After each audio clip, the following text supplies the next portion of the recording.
नमस्कार दोस्तों, इजराइल ने एक बार फिर से सीरिया की कुछ टेरिटरीज के ऊपर में अटैक कर दिया है। लास्ट टाइम जब हमने ये अटैक के बारे में सुना था, जब इजराइल ने किया था, तो वो इजराइल ने ईरान की एम्बेसी पर अटैक किया था। और उसके बाद आपको पता ही है कि मिडिल ईस्ट में जो पूरा ये इशू चल रहा है वो कितना ज़्यादा एस्केलेट हो चुका था।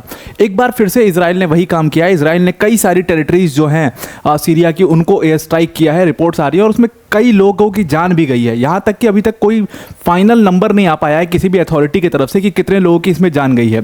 इस बार जो इजराइल ने टारगेट किया है, इस बार इजराइल ने फिर से एक बार एलेप्पो की सिटी को टारगेट किया हुआ है। अब सीरिया के अंदर में ना, इजराइल जब भी आप देखोगे अटैक करता है, वो हमेशा एलेप्पो की सिटी या कोस्टल सिटीज़ के अराउंड में ही अटैक करता है।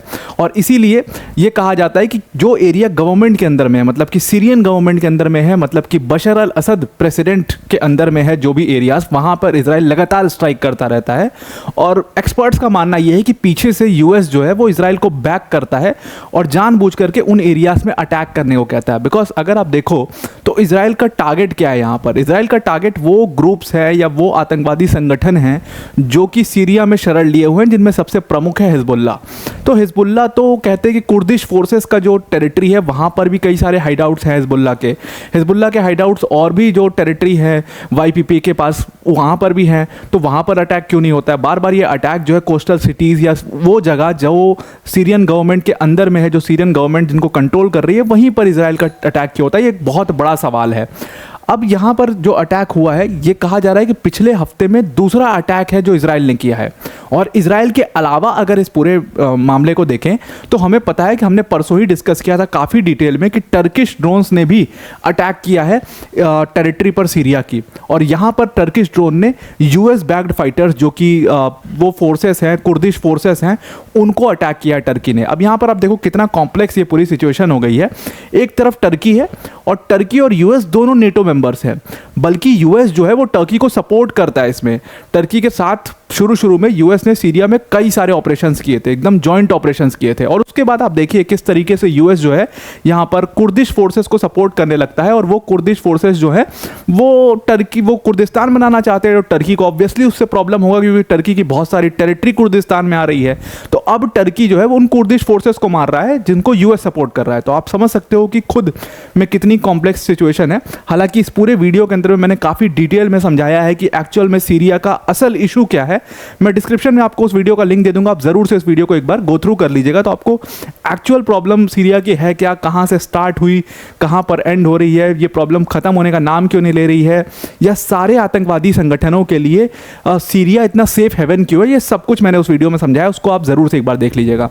तो कुल जमा कहने का मतलब ये था कि देखो, पिछले हफ्ते में इजराइल ने 2 बार अटैक किया और टर्की ने ऑलरेडी अटैक किया हुआ है। तो सीरिया के अंदर में आपको समझ में आ रहा हो कि ये हॉटस्पॉट बनते जा रहा है। अब इजराइल और हमास का कॉन्फ्लिक्ट नीचे कूल डाउन हो रहा है बिकॉज एक सीज फायर अग्रीमेंट दिया गया है। तो अब दूसरा हॉटस्पॉट यहाँ पर सीरिया को बनाया जा रहा है और बार बार यहाँ पर आप देखिए रेगुलर अटैक्स किए जा रहे हैं। अब जो सीरिया ने पिछले हफ्ते में अटैक किया था, वहाँ पर उसने कोस्टल सेंट्रल रीजन जो है, सेंट्रल रीजन बानियास की सिटी है, उसको अटैक किया था। तो ये भी अलेप्पो के आसपास ही है। और इसमें मेन इजराइल का टारगेट क्या है? इजराइल का टारगेट है ईरान लिंक्ड जितने भी मिलिशियाज वहां पर अपना हाइडआउट बनाए हुए हैं, खास तौर से हिजबुल्ला, उसको टारगेट करके पूरा खत्म करना है। ये इजराइल का टारगेट है और इसीलिए बार बार ये सीरिया पर अटैक किया जा रहा है। अब अगर आप देखोगे ना, थोड़ा सा आपको डायनेमिक्स समझाने के लिए मैंने ये ऑलरेडी उस वीडियो में समझा दिया था पिछली। जो लोग वो वीडियो नहीं देखते उनको एक बार मैं एक्सप्लेन कर देता हूँ ऊपर ओवरव्यू कि चल क्या रहा है। अब देखो, यहाँ की जो सिचुएशन है ये ऑलरेडी काफ़ी कॉम्प्लेक्स है। यहाँ पर एक सेंट्रल गेम है जो आईसिस खेल रहा था एक टाइम पर, और आईसिस ने ऑलमोस्ट सीरिया की मोस्ट ऑफ द टेरिटरीज पर कब्जा कर लिया था। वो काफ़ी एक्टिव था। वो टाइम था जब आईसिस के जो टेररिस्ट थे वो ऑल ओवर द वर्ल्ड आतंक मचाए हुए थे। तो उस टाइम पर आईसिस काफ़ी स्ट्रांग हुआ करता था। लेकिन धीरे धीरे क्या हुआ कि ये सारे ग्रुप्स जो आपको यहाँ पर दिखाई दे रहे हैं, यूएसए, टर्की, यहाँ पर Syrian Democratic forces, Syrian government, Hezbollah, Russia, Iran, ये सब मिलकर के आईसिस को यहाँ पर अटैक कर रहे हैं। और अब इसीलिए ये काफ़ी वीक हो चुके हैं और इन्होंने बहुत सारे जो अपनी टेरिटरीज गेन की थी वो इनके हाथ से निकल चुकी है। और वो टेरिटरीज जितनी आईसिस के हाथ से निकली है वो सारी यहाँ पर सीरियन गवर्नमेंट के हाथ में चली गई है। अब आप यहाँ समझिएगा कि ये प्रॉब्लम इतनी कॉम्प्लेक्स हो क्यों गई, क्योंकि ये लोग आपस में लड़ना शुरू कर चुके हैं। अब एक यहाँ पर 2 ग्रुप बने हुए हैं और उस ग्रुप में भी आपस में काफ़ी ज़्यादा लड़ाई है, उसको भी मैं आपको बता दूंगा। 2 ग्रुप्स कैसे हैं? एक तरफ आपको यहाँ पर यूएस दिखाई दे रहा है, तो यूएस एक पार्टनर है। दूसरी तरफ यूएस और टर्की जो है वो मिल करके यहाँ पर स्टार्टिंग में काम कर रहे थे। तो आपस में अभी इन दोनों में भी जो है वो कलह हो चुका है, लेकिन एक टाइम पर ये दोनों आपस में साथ में मिलकर के काम कर रहे थे। तो टर्की, यूएस और उसके साथ साथ यूएस ने लगातार सपोर्ट किया यहाँ पर सीरियन डेमोक्रेटिक फोर्सेस को। और ये सीरियन डेमोक्रेटिक फोर्सेस हैं, ये बेसिकली क्या चाहते हैं, ये कुर्दिस्तान की डिमांड करते हैं, यानी कि एक ग्रेटर कुर्दिस्तान बनाना चाहते हैं। और चौथे नंबर पर यहाँ पर आपको ये जीसीसी दिख रहा है, गल्फ काउंसिल, ये भी इन लोग की टीम में है। उसके साथ साथ यहाँ पर फ्री सीरियन आर्मी यहाँ पर आपको दिखाई दे रही है। ये फ्री सीरियन आर्मी को मैं 5 नंबर से मार्क कर रहा हूँ, ये भी जो है यूएस के ग्रुप में है। तो अब ये 5 लोग आपको दिखाई दे रहे हैं। ये एक बात और ध्यान रखिएगा, जो फ्री सीरियन आर्मी है ये किसी भी तरीके से सीरियन गवर्नमेंट के अंडर में काम नहीं कर रही है। ये वो आर्मी है जिसने सीरियन गवर्नमेंट के खिलाफ रिबेल कर दिया था। कई सारे उनके कमांडर्स ने इनके खिलाफ रिबेल कर दिया था और उसके बाद ये अलग अपनी फोर्स बना चुके हैं जो कि सीरिया में अपनी गवर्नमेंट चाहते हैं। तो इस तरीके से ये पूरा डायनेमिक्स चल रहा है। तो इनको जो है यूएस काफ़ी ज़्यादा सपोर्ट करता रहता है, इस फ्री सीरियन आर्मी को, और इनके दम पे ही यहाँ पर ये काफ़ी ज़्यादा ऑफेंसिव लिए हुए हैं। नाउ इस वाले यूएस के ग्रुप में 2 लोग ऑफेंसिव में हैं, यानी कि सीरियन डेमोक्रेटिक फोर्सेस फ्रंट पे लड़ते हैं और उनके साथ साथ फ्री सीरियन आर्मी, ये दोनों फ्रंट पे लड़ते हैं और पीछे से यूएस है उसको सपोर्ट करता रहता है और टर्की भी यहाँ पर सपोर्ट करता रहता है। अब हुआ क्या प्रॉब्लम, यहाँ पर टर्की जो है वो लगातार सीरियन डेमोक्रेटिक फोर्सेस को भी टारगेट करता है। यहाँ पर टारगेट करने का रीजन ऑब्वियस है कि सीरियन डेमोक्रेटिक फोर्सेस वहाँ पर कुर्दिस्तान की डिमांड चाहते हैं और टर्की नहीं चाहता कि कुर्दिस्तान किसी भी तरीके से बने या कुर्द लोग अपना कोई देश बनाए। ये एक ग्रुप हो गया। अब आप बात करते हैं यहाँ पर दूसरे ग्रुप की। अब यहाँ पर जो दूसरा ग्रुप है उसमें सिंपल सी बात है कि ये है सीरियन गवर्नमेंट, और सीरियन गवर्नमेंट के जो प्रेसिडेंट हैं यहाँ पर बशर अल असद। बशर अल असद को सीधा सीधा सपोर्ट कहाँ से मिल रहा है, ये मैं ए से मार्क कर देता हूँ। सीधा सीधा सपोर्ट इनको मिल रहा है रशिया से, ये बी हो गया, सी ईरान, और फिर ये हो गया डी हिजबुल्ला। तो ये 2 ग्रुप्स हैं जहाँ पर आपको एक तरफ ईरान रशिया, ऑब्वियस सा जो कॉम्बिनेशन है, तो ईरान रशिया हिजबुल्ला और सीरियन गवर्नमेंट यानी कि बशर अल असद, ये एक ग्रुप है। और दूसरा ग्रुप आपका यूएस वाला है जिसमें यूएस के साथ साथ ये फ्री सीरियन डेमोक्रेटिक फोर्सेस और सीरियन आर्मी लड़ रही हैं। अब यहाँ पर जो आप अटैक्स देखोगे जितना इजराइल ने किया है, अब इसमें आप ना इजराइल को भी एक तरीके से एंट्री दे दो इस पूरे मामले में, क्योंकि इजराइल ने लगातार पिछले कुछ महीनों से लगातार बॉम्बिंग शुरू कर दी है इस पूरे एरिया में, तो इजराइल को भी आप इसमें इंक्लूड कर सकते हो।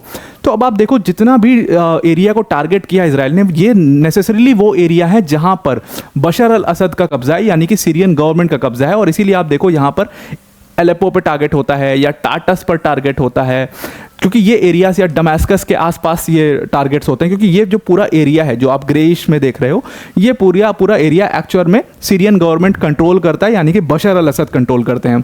उसके बाद यहाँ पर कुछ पॉकेट्स में टर्किश फोर्सेस हैं जो कि कंट्रोल करती हैं। ये बॉर्डर वाला एरिया जो कि टर्की से लग रहा है, ये टर्किश फोर्सेस कंट्रोल करते हैं। और बाकी जो ये शेडेड पोर्शन है ये एक्चुअल में कुर्द फोर्सेस हैं, कुर्द फोर्सेस यानी कि सीरियन डेमोक्रेटिक फोर्सेस, उनके कब्जे में ये वाला एरिया है।